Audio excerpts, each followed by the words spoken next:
Greetings and welcome to my YouTube channel.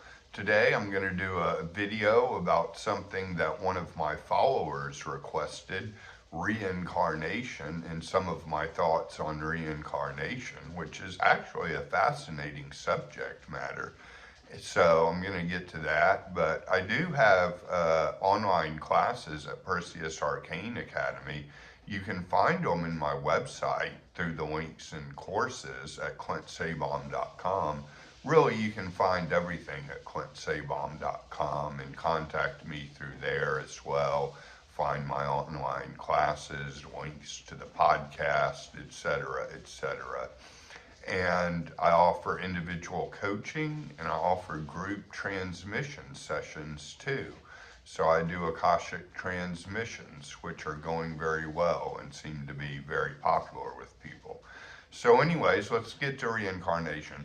A wise man once told me never to be 100% sure of anything. You can be 90% sure of something.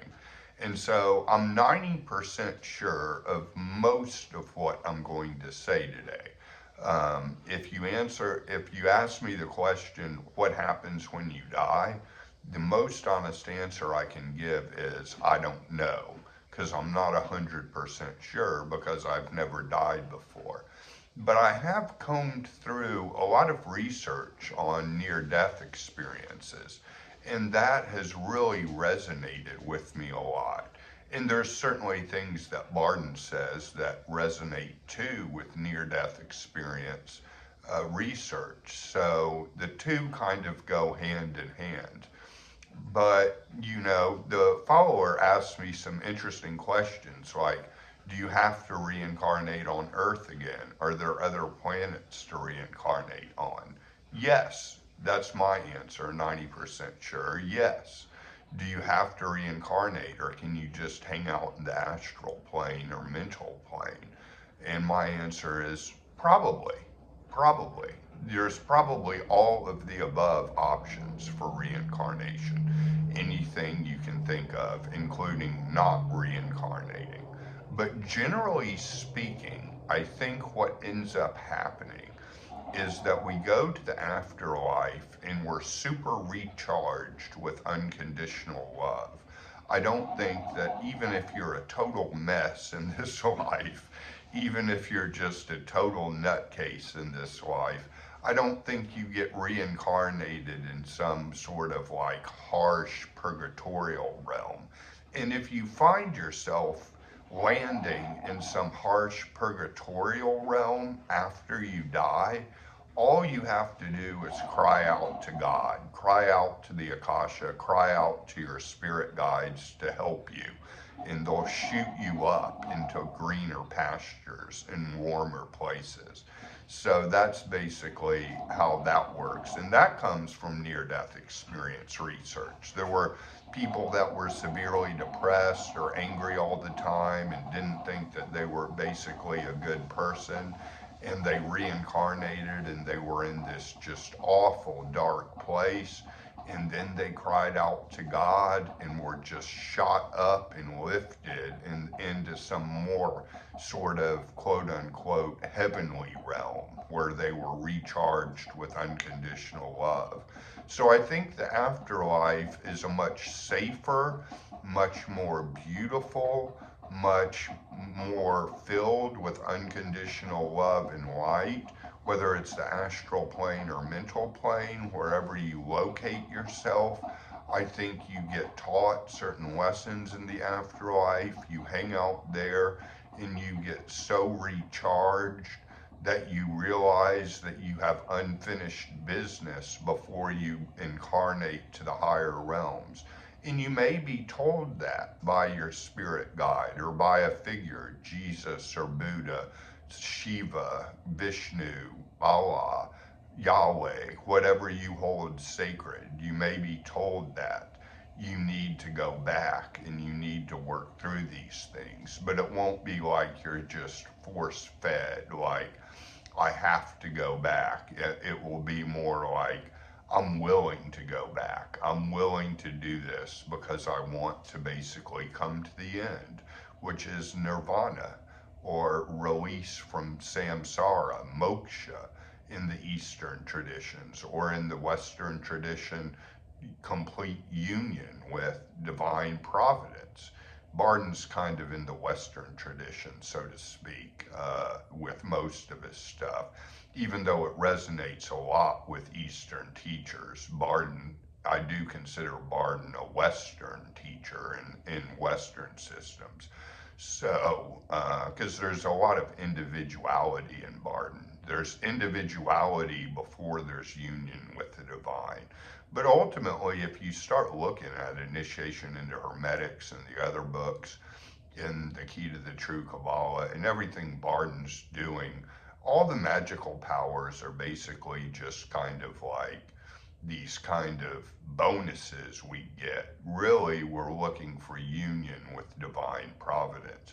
And at that point, you don't have to reincarnate again, unless you want to, and then you can. That's like taking a bodhisattva vow, coming back to earth again and again until everybody is enlightened, and doing that. And that's what a lot of Buddhists do.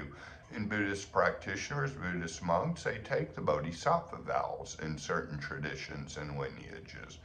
So there's that possibility as well.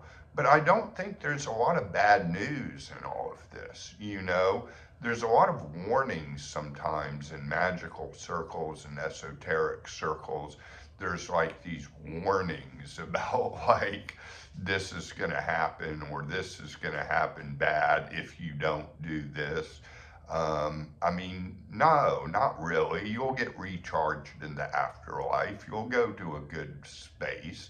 Eventually, you'll find your way there, and then you'll reincarnate again to work out your issues. You know, it's not really something complicated. You know, you have these lessons to learn in life, and lo and behold, you never learn them. You know, you battle with addiction, and lo and behold, you never get completely clean and sober. So you're still addicted, and then you get recharged in the afterlife for a while, and you make a soul contract. And in the soul contract, part of what your plan is to be released from addiction and to work on that in the next incarnation. And so, and that's just kind of an example of kind of what I think the things that would happen would basically be. So those are my thoughts on it, but I certainly think anything's possible. Reincarnation on another planet, another plane, sure. Hanging out in the mental and astral planes and just learning there, sure. I don't think we're necessarily like under like a whip, you know, by divine providence. It feels that way on Earth. Now it feels that way on Earth. Earth is harsh. Earth is harsh. This is a harsh dimension we're in here compared to the higher realms. Like, this is a very harsh realm to live in, planet Earth. So the afterlife is not that harsh realm. And so we get so recharged and we get so used to the afterlife, we think, oh, sure, I could take on all these lessons in the next incarnation. And we come back and we take on all the lessons, and then we're here again, and we're suffering, and we're miserable. But you know, you get infinite chances. You know, it's like no second chances. No, there's second chances. There's 57th chances, you know. I mean, it just keeps going on. So the spiritual news is good news, even though the planet Earth feels very harsh. And that's kind of the takeaway message I want to leave you with this bit on reincarnation. So again, you can find me at quintsabom.com and contact me through there, or take some of my online classes. I have a class on emotional release that I think is very good and was very helpful for me. Heck, I may need to take my own class again. You know, like that's a very, very good class that I have there, and it's really cheap to buy. So you might want to check out that. So anyways, Blessings to you all, and hope you're having happy holidays.